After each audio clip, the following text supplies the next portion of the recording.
اور یہ جب ہم نے مہنگائی مارچ کی تھی تو یہ 4 سال تقریباً مستقل مہنگائی رہی تھی، اور اس کے اندر اتار چڑھاؤ نہیں تھا، یہ مستقل آپ کی double digit inflation pretty much رہی تھی. جو آپ کی فوڈ انفلیشن تھی وہ تو 15% سے بھی اوپر رہی تھی. رورل فوڈ انفلیشن جو آپ کے دیہات کے اندر کھانے کی اشیاء کی انفلیشن ہے وہ تو بہت ہی اونچی رہی اور مستقل رہی، اور یہ اس میں کوئی سائیکلز نہیں آئی. ہاں اس میں کبھی بہت زیادہ شدت اختیار کر گئی، مگر جب کم بھی تھی تو تب بھی یہ ڈبل ڈیجٹ میں رہی ہے. تو یہ پریٹی مچ مستقل ایک ٹرینڈ رہا ہے.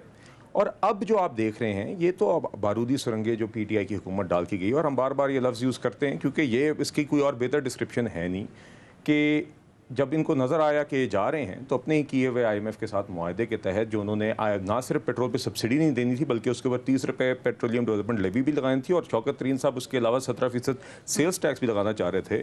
اس کے بجائے جب خود انہوں نے مارچ میں اس معاہدے کی خلاف ورزی کی، جب ان کو حکومت جاتے ہوئے نظر آئی آئی ایم ایف کو کانفیڈنس میں لیے بغیر، یہ جانتے ہوئے عوام کو ریلیف بھی تو دینا تھا. جی عوام کو ریلیف کیا آپ کیا ڈیفالٹ کی طرف ملک کو دھکیل کے آپ ریلیف دیتے ہیں، جب آلریڈی آپ نے 1300 ارب روپے سے زائد کا تقریباً 1600 ارب روپے کا آپ نے فسکل ڈیفیسٹ کا ٹارگٹ اوور شوٹ کیا ہو، جب آپ کے فکسل فارن ایکسچینج ریزروز جو ہیں وہ تقریباً 10 ارب پہ آ گئے اور آپ کے پاس 1.5 مہینے کا امپورٹ کور بھی نہ ہو، اور اس کے بعد آئی ایم ایف پروگرام کو سٹال کر کے اپنے آپ کو ڈیفالٹ کی طرف دھکیل کے کون سا ریلیف دیتے ہیں؟ کہ آپ سری لنکا بننا چاہتے ہیں؟ تو یہ ایک پاپولسٹ میجر تھا، یہ ان کی اکنامک ٹیم بھی جانتی تھی. یہ صرف خان صاحب اس لیے کر کے گئے کہ کیونکہ اگر میں نہیں کھیل سکتا تو کوئی نہیں کھیلے گا، اگر میں اس گھر میں ہی رہ سکتا تو میں پورے محلے کو آگ لگا کے جاؤں گا. یہ اس کے علاوہ اور کچھ نہیں تھا.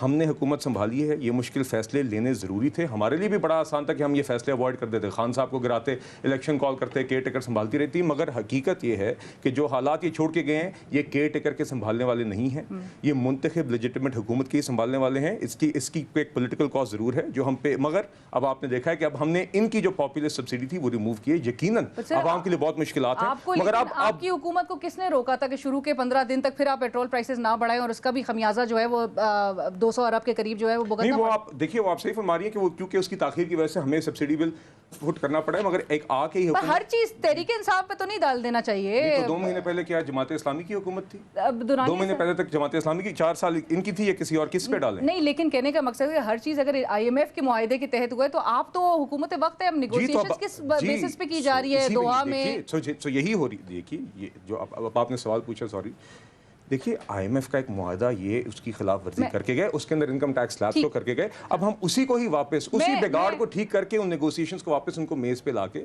وی آر ٹرائنگ کہ وہ آئی ایم ایف کا پروگرام بھی ریوائیو ہو، اور اس سے زیادہ امپورٹنٹ یہ ہے کہ آپ کے فارن ایکسچینج ریزروز جو ہیں وہ شور اپ ہوں پھر سے. رائٹ. درانی صاحب، آئی ایم ایف کا معاہدہ اور سخت شرائط کو جو ہے وہ مانتے ہوئے، اور پھر جو بلال صاحب بھی کہہ رہے ہیں کہ مارچ میں تو آپ نے اس معاہدے کی بھی برخلاف جا کے آپ نے کچھ فیصلے کر دیے، سارا کچھ اس وقت ملبہ جو ہے وہ آپ پہ ہے، اس وقت جو سخت فیصلے لینے پڑ رہے ہیں، عوام کو جو بھگتنا پڑ رہا ہے وہ آپ پر ہے. بسم اللہ الرحمن الرحیم. جی پہلی تو بات یہ، حکومت کا کام یہی ہے کہ وہ آپ ہمارے پہ ڈال دیں.